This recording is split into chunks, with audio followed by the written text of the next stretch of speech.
ابی بن کعب رضی اللہ عنہ فرماتے ہیں کہ میں آپ صلی اللہ علیہ وسلم کی خدمت میں حاضر ہوا تو میں ذکر و اذکار کر رہا تھا، تو میں نے آپ صلی اللہ علیہ وسلم سے پوچھا کہ اللہ کے رسول، میں چوتھائی حصہ آپ پہ درود پڑھا کروں اور پھر 3 حصے میں ذکر و اذکار میں گزاروں، اللہ تعالیٰ سے معافی مانگوں؟ تو آپ نے فرمایا وَإِن مَا شِئْتَ وَإِن زِدْتَ فَهُوَ خَيْرٌ، جو تو چاہے کر لے۔ فرمایا اگر تو زیادہ کر دیتا ہے تو یہ تیرے لیے اور اچھا ہے۔ معاشیتا، جو تو چاہے کر لے، اگر تو زیادہ کر لیتا ہے تو یہ تیرے لیے اور زیادہ اچھا ہے۔ تو صحابی کو فرماتے ہیں اللہ کے رسول ایسا کروں، میں 2 حصے آپ کے اوپر درود پڑھ لیتا ہوں اور 2 حصے میں تحلیل و تحمید، اللہ کے ذکر اور دوسرے اذکار کے اندر اپنا وقت گزار لوں۔ تو آپ نے پھر یہی فرمایا ما شئت وان زدت فهو خیر، اگر تو چاہے تو اور زیادہ کر لے، تیرے لیے اور زیادہ فائدہ ہے۔ فرمایا اللہ کے رسول میں 3 حصے درود پڑھ لوں اور باقی اذکار کر لوں۔ تو آپ نے پھر یہی فرمایا کہ ما شئت وان زدت فهو خیر، اگر تو چاہے تو اور زیادہ کر لے، تیرے لیے زیادہ بہتر ہے۔ تو صحابی نے کیا فرمایا کہ اللہ کے رسول اب تو میں ہر وقت درود ہی پڑھوں گا۔ تو آپ صلی اللہ علیہ وسلم نے کیا فرمایا، اگر تو ایسا کرے گا تو اللہ تعالیٰ تو تمہارے سارے دکھ مٹا دیں گے۔ اللہ اللہ اللہ، صلو علیہ وسلم تسلیما، اے ایمان والو تم بھی آپ صلی اللہ علیہ وآلہ وسلم پر درود شریف پڑھو۔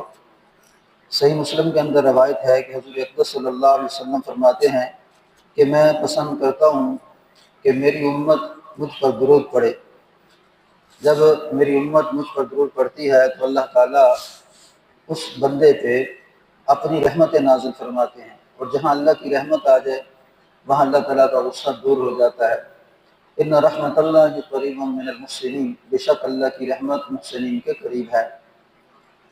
اور جہاں اللہ کی رحمتیں آتی ہیں، دکھ درد تکلیفیں اللہ تعالیٰ ختم فرماتے ہیں۔ تو حدیث کا مفہوم ہے کہ ایک دفعہ جو بندہ درود شریف پڑھتا ہے اللہ تعالیٰ اس پہ 10 رحمتیں بھیجتے ہیں۔ جو بندہ ایک مرتبہ درود شریف پڑھتا ہے اللہ تعالیٰ اس پہ 10 رحمتیں بھیجتے ہیں۔ قرآن پاک کے اندر جگہ جگہ پہ ہم دعاؤں میں پڑھتے ہیں تو رب اغفر، اے میرے رب کہہ دو کہ مجھے بخش دے، ورحم، اور اللہ رحم فرما، وانت ارحم الراحمین، بے شک تم سب سے زیادہ رحم کرنے والا ہے۔ اب دعاؤں میں جگہ جگہ پہ رحمت کا ذکر ہے، جگہ جگہ پہ اللہ تعالیٰ کے ساتھ اللہ کے پیارے رسول صلی اللہ علیہ وسلم پہ جو درود پڑھتے ہیں انہی دعاؤں کو آپ دیکھیں تو کہیں بخشش کا ذکر، کہیں رحمت کا ذکر۔ تو یعنی جہاں پہ رحمت آتی ہے اللہ تعالیٰ کی بخشش کا نزول ہوتا ہے، اور پھر اللہ تعالیٰ دنیا کے اندر غم، تکلیف، دکھ درد، پریشانیاں اللہ تعالیٰ اس سے دور کرتے رہتے ہیں۔ یعنی ایک ہوتا ہے اللہ کا غصہ، کہ جب انسان پہ اللہ کا غصہ ہوتا ہے تو جیسے آپ دیکھیں سورۃ الفاتحہ کے اندر اللہ تعالیٰ فرماتے ہیں، دعا یہ بندہ کرتا ہے کہ صراط الذین انعمت علیہم، کہ پروردگار ہمیں راستہ دکھا دے ان لوگوں کا راستہ جن پہ تو نے انعام کیا، غیر المغضوب علیہم ولا الضالین، نہ دکھا ان لوگوں کا راستہ جن پہ تیرا غضب نازل ہوا، اور اے اللہ جن پہ تیرا غضب نازل ہوا اور جو لوگ گمراہ ہو گئے۔ یعنی جہاں پہ اللہ کا غصہ آتا ہے وہاں پہ اللہ کا غضب نازل ہوتا ہے، اور جو گمراہ ہو جاتا ہے انسان تو گمراہی میں ایک تو کفر کا درجہ ہے کہ یہ انسان کفر تک پہنچ جاتا ہے اور اللہ سے دور ہو جاتا ہے، لیکن اس سے پہلے کچھ درجے ہیں جن میں فسق ایک درجہ ہے، جن میں نفاق ایک درجہ ہے۔ جب فسق میں مبتلا ہوتا ہے تو فسق میں مبتلا ہونے کی وجہ سے اس کے اندر غفلت طاری ہوتی ہے، جب غفلت طاری ہوتی ہے تو اس غفلت کی وجہ سے ذکر و اذکار اس سے رہ جاتا ہے، نمازیں اس سے رہ جاتی ہیں، دین کی محنت اس سے رہ جاتی ہے، یعنی اللہ تعالیٰ سے بعد کا ذریعہ بنتا ہے۔ تو یہ ساری چیزیں جیسے حدیث کا مفہوم ہے، فرمایا حضرت ابو درداء رضی اللہ عنہ فرماتے ہیں کہ جمعے کے دن کثرت سے آپ صلی اللہ علیہ وسلم نے فرمایا مجھ پہ درود شریف پڑھا کرو، جمعہ کے دن کثرت سے مجھ پہ درود شریف پڑھا کرو۔ اور پھر فرمایا صحابی اگر سے کہتے ہیں اللہ کے رسول جب آپ وصال پا جائیں پھر بھی ہم درود پڑھیں؟ تو آپ نے کیا فرمایا کہ مٹی کے اوپر حرام کر دیا کہ وہ نبی کو کھائے، مٹی پہ حرام کر دیا کہ وہ مٹی اس کو کھائے۔ جیسے شہید کے بارے میں آتا ہے کہ تم انہیں مردہ مت کرو، بل احیاء ولکن لا تشعرون ولا تقولوا لمن يقتل في سبيل الله اموات، کہ وہ لوگ کہ جو اللہ کے راستے میں مارے گئے انہیں مردہ مت کرو بلکہ وہ زندہ ہیں، لیکن تم شعور نہیں رکھتے۔ تو اب جو شہید ہے اس کا یہ درجہ ہے کہ وہ کہتے ہیں کہ وہ زندہ ہے، تو شہید سے اللہ کے رسول کا درجہ بڑا ہوا ہوتا ہے، یعنی جو نبی ہوتے ہیں ان کا درجہ شہادت سے بڑا ہوا ہوتا ہے۔ کیوں؟ کہ شہادت کی راہیں بتانے والے وہ انبیاء ہوتے ہیں، شہادت کی راہیں بتانے والے انبیاء علیہ السلام ہوتے ہیں، اور اللہ کے حکم کو نبی جو ہے نا دنیا کے اندر اس حکم کی پیروی کرتے ہوئے مسلمانوں کے اندر، انسانوں کے اندر عام کرتا ہے۔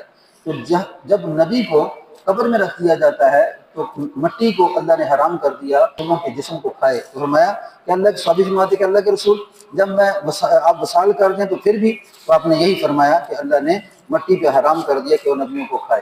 اس جمعے کے دن انسان کوشش کرے کثرت سے درود شریف پڑھے۔ ابی بن کعب رضی اللہ عنہ فرماتے ہیں کہ میں آپ صلی اللہ علیہ وسلم کی خدمت میں حاضر ہوا تو میں ذکر و اذکار کر رہا تھا، تو میں نے آپ صلی اللہ علیہ وسلم سے پوچھا اے اللہ کے رسول میں آپ پہ ایسا کروں کہ چوتھائی حصہ آپ پہ درود شریف پڑھا کروں اور پھر 3 حصے میں اور ذکر و اذکار کیا کروں۔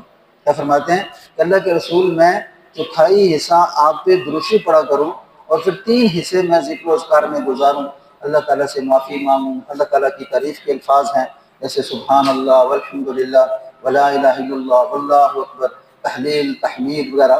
تو میں کہ اللہ کے رسول میں کچھ حصہ اس میں کر لوں۔